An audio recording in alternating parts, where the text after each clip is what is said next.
Hello everyone. आज हम discuss करेंगे प्रोडक्ट डेवलपमेंट कैनवास के बारे में। हमने जो आइडिएशन कैनवास किया था तो उसमें हमने बहुत सारे probable possible solutions for our defined problem दिए हैं। तो जो भी हमारा डेफिनेशन ऑफ प्रॉब्लम है उसके लिए बहुत सारे आइडियाज जनरेट किए, जिसमें आइडिएशन कैनवास में possible solution in terms of some tools या प्रॉप्स या फिर आइडियाज जो हमने जनरेट किए, उसमें से जो फाइनलाइज्ड आइडिया जो होता है हमारा, उसका हमको प्रोडक्ट डेवलपमेंट कैनवास बनाना है, मतलब वो हमारा फाइनल सॉल्यूशन होता है। सो ये जो फॉर्मेट दिया गया है प्रोडक्ट डेवलपमेंट कैनवास का बाय जीटीयू, तो वो हम पहले देख लेते हैं। तो सबसे पहले तो आपको पर्पस लिखना है कि what is the purpose of your concept या फिर आपका सॉल्यूशन। तो जो भी पर्पस के लिए आपने ये किया है डेवलप, वो आपको यहाँ पे लिखना है। देन पीपल, कौन इस जो भी आपका सॉल्यूशन है या प्रोडक्ट है उसको कौन कौन लोग यूज करने वाले हैं, उसके बारे में आपको यहाँ पे लिखना है कि वो are going to use it. Then next is product experience, जो भी प्रोडक्ट आपने बनाया है, जो भी आपका फाइनल सॉल्यूशन है या कॉन्सेप्ट है, उसका एक्सपीरियंस कैसा रहेगा अगर वो यूजर्स यूज करते हैं तो वो सब आपको यहाँ पे मेंशन करना है। तो वो प्रोडक्ट का एक्सपीरियंस होगा। देन फंक्शन, वो क्या क्या काम कर सकता है, उससे क्या क्या हो सकता है, तो वो सभी फंक्शंस हमको यहाँ पे मेंशन करने हैं। देन प्रोडक्ट फीचर्स, उसके क्या क्या फीचर्स है। अगर सपोज कोई फंक्शन है तो वो फंक्शन करने के लिए उसके कुछ फीचर्स होंगे, जो फीचर्स हमको यहाँ पे मेंशन करने हैं। और वो फीचर डालने के लिए उसके कुछ कंपोनेंट पार्ट्स होंगे जो यहाँ पे आपको मेंशन करने हैं। कंपोनेंट्स से बनेगा आपका फीचर, और feature will give you function, और it will be utilize to create some functions. And वो फंक्शंस की वजह से जो भी एक्सपीरियंस मिलता है कस्टमर्स को या यूजर्स को, वो आपको यहाँ पे मेंशन करना है। तो experience, function, features and components of your final solution और कॉन्सेप्ट और idea that you have to write down here about your product. फिर अगर आपका ये सब फाइनलाइज हो जाता है तो आपको कस्टमर के पास जाना है फॉर द रीवैलिडेशन। मतलब आपने तो बना लिया अपने हिसाब से, पर कस्टमर को वो कैसा लग रहा है, तो कस्टमर का फीडबैक लेना यहाँ पे जरूरी है for your features, functions and component part. तो अगर आपने कस्टमर के साथ बात की है और ये सब फीचर्स, फंक्शंस डिस्कस किए हैं, तो काफ़ी फंक्शन या फीचर्स ऐसे हो सकते हैं जो वो रिजेक्ट कर दे, तो वो आपको रिजेक्शन में चला जाएगा।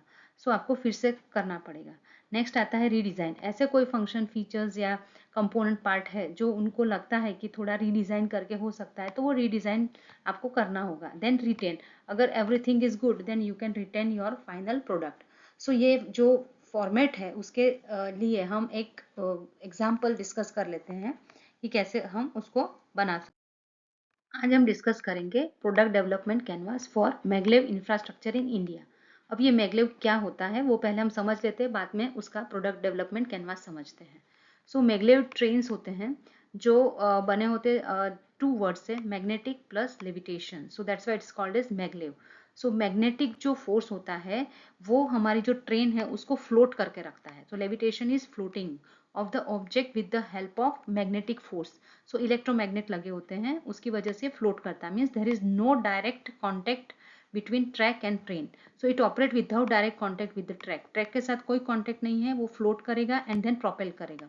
Use the electromagnet to float and propel over guideways. Guideways मतलब ये जो हॉरिजॉन्टल गाइडवेज बनाए गए हैं, मतलब गाइड करने के लिए कि इसी डायरेक्शन में जाना है। तो जब ये फ्लोट करता है और कांटेक्ट कुछ भी नहीं है, कुछ रेलवे के ट्रैक नहीं बने हुए हैं या फिर कोई व्हील्स नहीं है जो उसके ऊपर चलेंगे, तो फ्रिक्शन एकदम कम हो जाता है। It reduce the friction and achieve a very high speed. जैसे 400 to 600 मिल सकती है। तो 400 greater than 400 is a very nominal speed. And Japan, China वगैरह में ये सब चलती भी है ट्रेन। तो चाइना ने जो एक्सपेरिमेंट किया था उसमें वो 600 अबाव भी किलोमीटर पर आवर स्पीड मिलती है। तो इस टाइप का ट्रेन का इंफ्रास्ट्रक्चर अगर इंडिया में वो कॉन्सेप्ट लेके आए, तो उसका प्रोडक्ट डेवलपमेंट कैनवास अगर बनाना है तो हम कैसे बना सकते हैं। तो सबसे पहले पर्पस, तो सेफ्टी ये मिलेगा, नो ट्रैफिक कंजेशन, क्योंकि ग्राउंड लेवल के ऊपर ये पियर्स बना के उसके ऊपर ये गाइडवेज लगा जाते हैं और इसका पूरा इलेक्ट्रोमैग्नेट का पूरा सिस्टम लगाया जाता है। फास्टर ट्रांसपोर्टेशन, क्योंकि बहुत ही ज़्यादा स्पीड है।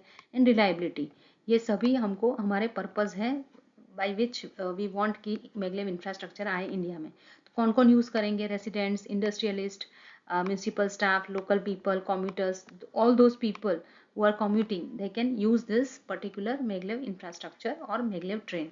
तो अभी एक्सपीरियंस कैसा होता, बेटर एम्बियंस, दिखने में अच्छा है, अंदर का जो भी फर्नीचर वगैरह है, जो भी उसका अरेंजमेंट है बहुत ही अच्छा रहता है, वो सेफ है, टाइम सेविंग है क्योंकि वेरी फास्ट स्पीड है, देन कंफर्टेबल भी है। तो ये एक्सपीरियंस है। अभी प्रोडक्ट के फंक्शन क्या क्या कर सकते हैं अगर ये मैगलेव ट्रेन इंफ्रास्ट्रक्चर हम यहाँ बनाते हैं। तो सबसे पहला तो रिडक्शन इन नॉइज पॉल्यूशन, क्योंकि ये डायरेक्ट कांटेक्ट नहीं है तो फ्रिक्शन बिल्कुल कम हो जाता है, उसकी वजह से नॉइज पॉल्यूशन नहीं होता। इको फ्रेंडली इसलिए है क्योंकि यहाँ पे जो ब्रेकिंग सिस्टम है उसमें उसे रीजनरेटिव ब्रेकिंग सिस्टम बोला जाता है। काफ़ी ट्रेन्स में वो होता है जिसमें वो इलेक्ट्रिसिटी जनरेट करता है, तो एनर्जी एफिशिएंसी मिलते हैं। और एनर्जी एफिशिएंसी मतलब it is friendly to environment, क्योंकि हम एनर्जी बचा रहे हैं, तो इको फ्रेंडली है। देन सिक्योरिटी, यहाँ पे सिक्योरिटी भी काफ़ी ज़्यादा है क्योंकि ऑटोमेटिक स्पीड कंट्रोल होता है, कॉलिजन अवॉइडेंस है, एंड इमरजेंसी ब्रेकिंग सिस्टम भी प्रोवाइड किया जाता है, उसकी वजह से सिक्योरिटी भी बढ़ जाती है।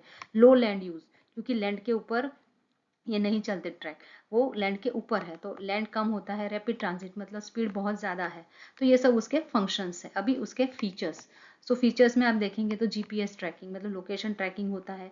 मैग्नेटिक लेविटेशन मतलब मैग्नेटिक लेविटेशन मतलब कि जो मैग्नेटिक फोर्स है उसकी वजह से ये जो पूरा ट्रेन है वो फ्लोट करेगा। सो ये उसका फीचर है। Then rapid acceleration and deceleration, अगर एक्सेलरेट भी करना है तो हाई स्पीड फटाफट आता है, एंड डिसेलरेशन मतलब ब्रेक भी लगाना है तो उसको बहुत ही जल्दी हो जाता है। रेजिस्टेंस टू वेदर कंडीशन, वो जितने भी वेदर है उसको वो रेजिस्ट करने के लिए बेटर है as compare to conventional rail. And built in safety system, उसके अंदर सेफ्टी सिस्टम भी लगाया होता है। सो ये जो सेफ्टी सिस्टम है उसके जो कंपोनेंट्स है उसमें ऑटोमेटिक स्पीड कंट्रोल आता है, कॉलिजन अवॉइडेंस आता है, इमरजेंसी ब्रेक आता है, तो वो उसके कंपोनेंट है। जैसे मैग्नेटिक लेविटेशन ये फीचर है तो उसका जो कंपोनेंट है वो इलेक्ट्रोमैग्नेट्स लगे होते हैं। देन गाइडेंस, अगर उसको प्रोपेल करना है तो उसके लिए गाइडेंस, कंट्रोलिंग लेटरल डिस्प्लेसमेंट, जैसे ये लेटरल ये जो गाइडेंस है वो। देन रीजनरेटिव ब्रेकिंग, तो ये रीजनरेटिव ब्रेकिंग मतलब इससे इलेक्ट्रिसिटी जनरेट हो सकती है। देन कम्युनिकेशन सिस्टम, उसमें से जीपीएस ट्रैकिंग, लोकेशन ट्रैकिंग और and effective communication about the different places, वो सब यहाँ से हो सकता है। Then propulsion, that is propelling the vehicle forward, तो आगे कैसे जाएगा उसका पूरा सिस्टम, उसके कंपोनेंट्स बने होते हैं। तो ये सब आप experience, function, features and components लिख सकते हैं अबाउट द मैगलेव ट्रेन और मैगलेव इंफ्रास्ट्रक्चर इन इंडिया। अभी कस्टमर रिवैलिडेशन में हम जब जाएंगे तब हमको देखना होगा कि क्या क्या ऑब्जेक्शन आ सकता है। तो सबसे पहले तो ये कॉस्टली, क्योंकि उसका जो हाई इनिशियल कॉस्ट होता है as well as operating cost भी ज़्यादा होता है, तो cost may be the concern for the customer. Then limited routes and application, हर जगह पे आप ये नहीं लगा सकते, तो उसके रूट्स लिमिटेड हो जाते हैं। उसका एप्लीकेशंस मतलब स्टेशंस भी काफ़ी कम हो गए जहाँ पे ये रुकेगी ट्रेन। सो हाई स्पीड मिलेगा लेकिन limited routes and applications, and high ticket price, जो टिकट के प्राइस होते हैं क्योंकि इनिशियल कॉस्ट ज़्यादा है, लैंड एक्विजिशन करना पड़ेगा बहुत ज़्यादा एरिया में, तो प्राइस भी थोड़े ज़्यादा रहेंगे। तो ये कस्टमर रिवैल्यूएशन में ऐसे पॉइंट्स आ सकते हैं जो कस्टमर ऑब्जेक्ट कर सकते हैं। तो अगर रिटेन करना है तो गवर्नमेंट का बहुत ही बड़ा रोल होगा इसके अंदर। रीडिज़ाइन करना है तो क्या क्या पॉइंट्स हो सकते हैं, बट रिजेक्शन के जो पॉइंट्स हो सकते हैं, सो रिजेक्शन में भी compatibility with the existing infrastructure, जो भी हमारा एग्जिस्टिंग इंफ्रास्ट्रक्चर है उसके साथ वो मेल नहीं खाता, क्योंकि यहाँ पे पूरा ये प्रोपल्जन के लिए पूरा सिस्टम, देन मैग्नेटिक लेविटेशन के लिए इलेक्ट्रोमैग्नेट्स, देन गाइडेंस, ये सभी नया इंफ्रास्ट्रक्चर होगा, तो एग्जिस्टिंग इंफ्रास्ट्रक्चर के साथ वो कॉम्पेटेबिलिटी नहीं बैठती है, तो उस केस में वो रिजेक्ट हो सकता है। Then high initial cost and operational cost, ये दोनों कॉस्ट भी बहुत ज़्यादा है, तो उस केस में भी ये रिजेक्शन हो सकता है। So this way you can present your whatever solution in terms of your concept, and you can write down all this whatever guidelines given by GTU in the product development canvas. तो जो भी product है, जो भी final solution, वही आपको यहाँ पे उसके बारे में लिखना है. So I have used this design engineering project on approach to maglev infrastructure in India by my students Ravi, Divyaraj, then Krishita, Harshil, Om Patel, and Umang Raghuvanshi. So I thank them for their project that I have used, and also this product development canvas that I have downloaded from GTU portal, DE portal. So this is the portal that you have to refer, in which you can get all the formats of your particular canvas. So I hope that कि आपको ये lecture useful हुआ होगा. तो please like करें, share with other students also, comment भी कर सकते हैं, सब्सक्राइब माई चैनल अगर आपने नहीं की है तो। Thank you so much.